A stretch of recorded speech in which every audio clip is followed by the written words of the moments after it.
This is just a collection of video journals that I made during my transfer experience with IVF. So keep watching till the end. Okay, so it is now day 1 of my cycle. I am at work. I just called the Melbourne IVF clinic to report day 1 of my cycle and to speak to reception, and my PLA will get back to me. I don't even know what PLA stands for anymore. I should be looking that up. I've honestly been so disheartened about this cycle. Honestly, I'd been doing so well at trying to make sure my cycles are kind of regular so I could kind of predict them. I've been eating along my cycle rhythms, and it came around to like 4 weeks this cycle and I just got frustrated. So I just stopped eating in line with my cycle and I stopped, exercising in line with my cycle. And then again, the last 2 weeks, I just started doing more hours at work, and Harley's been sick, so it's been very stressful and frustrating. I just feel like the sun is now coming out after being, I don't know, it was January that we decided we were going to use this embryo, and now it is middle of July. And I just want to encourage anyone out there who thinks that it's just them and it's such a slow process. No, it's not just you. It is a slow process. There's so many appointments to do. And so if you are planning to do IVF, I definitely recommend just start knocking off appointments bit by bit, because even though you plan to do IVF, it doesn't mean that you'll be pregnant by the end of the month. It takes time. Appointment today at Melbourne IVF for my scan. I'm now day 10 of my cycle, so today was just a scan to see how my lining is going. I was meant to be on 4 milligrams of Proganova twice a day, but I had misunderstood and had only been taking 2 milligrams twice a day, and that was meant to help with like any mid-cycle bleeding. Obviously, it was just meant to be a more intense cycle, so I've changed that now that we've had a scan, but we're just going to try and see if that was enough, the change now, to prevent any mid-cycle bleeding. My specialist said if there's mid-cycle bleeding this time, it might be something to put on pause again. So I'm just very prayerful. I didn't think I was going to get emotional about this, but geez, every time that you are at the clinic, you're seeing women crying. I'm seeing partners in the waiting room, so generally, I feel like they're in their first cycle if their partners are still sitting with them, because they have no idea just how many appointments there are. Yeah, it is. You're vulnerable. You're so vulnerable.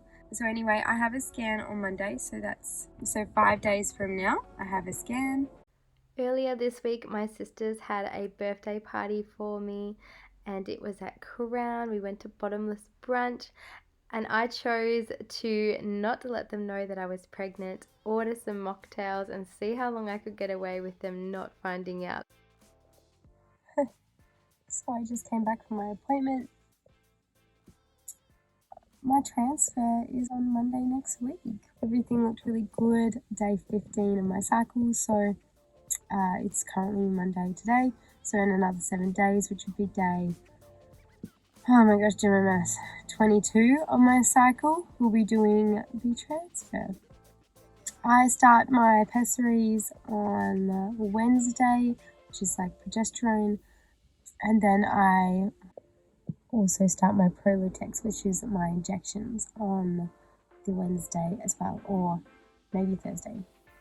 The injections will be alternating, and she said she's not really concerned about me accurately having them every day, but considering that I already have them at home, may as well use them. So, hey.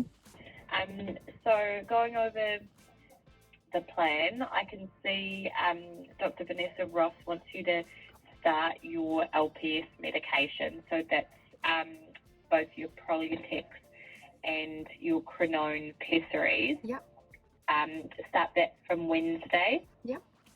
And then we're going to do embryo transfer Monday, the 8th. Yes. this time around, while I'm doing my IVF, I've just been a bit more open about speaking about it to other people. I think the first time around I was in such a hype of wanting to announce I'm pregnant to people, but having gone through it once now, I know sometimes I just need people to stand with me, to pray for me, to be aware of what kind of mental space I'm in at that time. So I have been letting a few people know just kind of when I'm in the moment, not really announcing it so much to a particular order or hierarchy of friends, but just when I'm discussing what's going on with me to people, if I feel like I need to tell them, then I am. Of course, family is a little bit different. I feel like I really want to announce to my sisters that I'm pregnant, similar to the video that I did last time. I haven't really thought of the way that I want to do that yet. My mum knows, my in-laws know, a few people from church know. Yeah, I'm just keeping it a little bit like ebb and flow, and I just want to encourage anybody out there who's feeling a little bit lonely going through the whole process. Yes, it is exciting to announce that you're pregnant, but it's not that excitement can also be in the fact that you're doing IVF as well. And so if you need to have a discussion with someone, if you feel like you need to talk to someone and have someone you can just call and partner with, especially on the days like when you're just waiting, or you're going through that 2 weeks or 10 days where you're doing a transfer and then need to wait for your pregnancy test, like you're going to need a support network for that. It's transfer day, so I went and got my blood works done to find out my progesterone level and headed up to the floor where they transferred my embryo. I now just need to wait 10 days until I do my pregnancy blood test. Don't mind me. It's day one of my transfer completion, day one of pregnancy, I guess, until proven otherwise. So I'm actually feeling really good today. The transfer was yesterday. Harley just had really bad sleep last night. We did my progesterone check yesterday, and my progesterone was really good, which means that my injections remain every second day, which is awesome, both financially and just the fact that getting stabbed in the belly is nicer to do every second day than every day. So they'll check my progesterone next time, which is next Thursday. That'll be where my blood test is. That's day 10 of my pregnancy, I guess. It's day 2 after my transfer. Feeling tired. And I know that a lot of people would jump immediately and go, oh my gosh, pregnant. But with all the medication, your progesterone medication, your estrogen medication, and being like 4 weeks of medication so far, like it's not like all of the symptoms that you have for your first trimester, also all the symptoms that your medication gives you. I'm feeling tired and unmotivated. Definitely feeling like a bit of a battle in my brain now. I keep catching myself, thinking about announcing it to people very soon, and thinking about what I'm going to do with Harley's bedroom and when I'm going to prepare the baby's room. And then I catch myself going, oh no, don't think too far ahead, like just don't get your hopes up in a way, which sucks. I'm trying to just stay in the present moment, like kind of catch myself being excited, but I don't know. I know I've done this before, so I'm definitely feeling like it's easier the second time around, but I'm frustrated because all of the things that I would say to myself, like get excited, pretend that not pretend, but be pregnant, because you might only be pregnant for 2 weeks. And like all of this adrenaline, excitement, and cloud nine, like don't let that go to waste. Like feeling good about something is awesome. But then, you catch yourself and you go, oh, if you let yourself get too high on cloud nine, the crash might be even deeper. I'm very prayerful at the moment about it, and I know not everybody on here is very spiritual, but I've just been praying that God's bigger than my problems, and I'm focusing on magnifying Him through praise and worship and just general focus. So reading my Bible, and even though some people would say, or even I probably even say in my head, what's the point? You're not getting brownie points just by spending more time with God right now. But it's not about that. It's about the fact that me spending time with God right now is a great way where I'm not thinking about me and everything that feels out of control. I'm focusing on God who is in control. So yeah.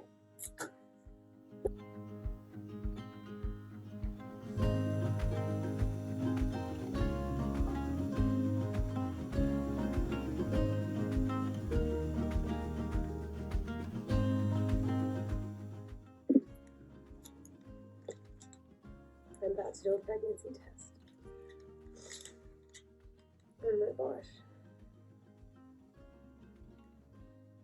When you're really in this thick of it, like before you even know 100% the truth, and you're relying so hard on your faith, sometimes it just feels nicer to play pretend and continue to be pregnant without actually knowing whether I am pregnant or not. But eventually I'm gonna have to do this, and last time I did it was like 4 in the morning, and I just didn't even think, I just went for it. And I guess because it's like 9:15 on a Sunday, it's just, there's been so much more thinking, overthinking. And I said to my husband, it's honestly like feeling like you just jumped out of a plane and you don't know if you've got your parachute with you or not, because you want it that badly that you feel like if you don't get it, you're just gonna collapse to the ground. If I don't do it today, I do it on another day where I'm actually working, so I may as well just do it.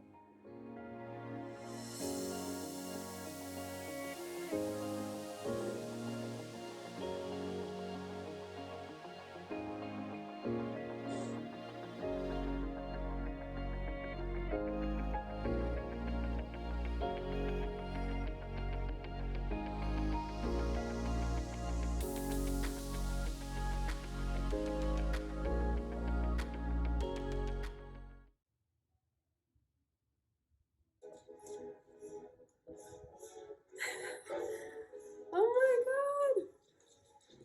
I'm so very happy. I'm so relieved, so excited. Oh, he's gonna be a big brother. There's gonna be way more mess in here. Oh my gosh, just feel like this whole weight, this whole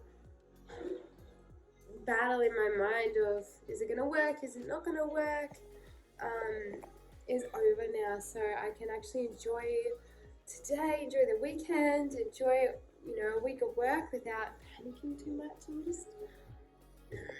so happy. You're gonna be a big brother too, again. Yay! Keep watching by subscribing to my channel and share this video with somebody who might need it. It's great to be sharing.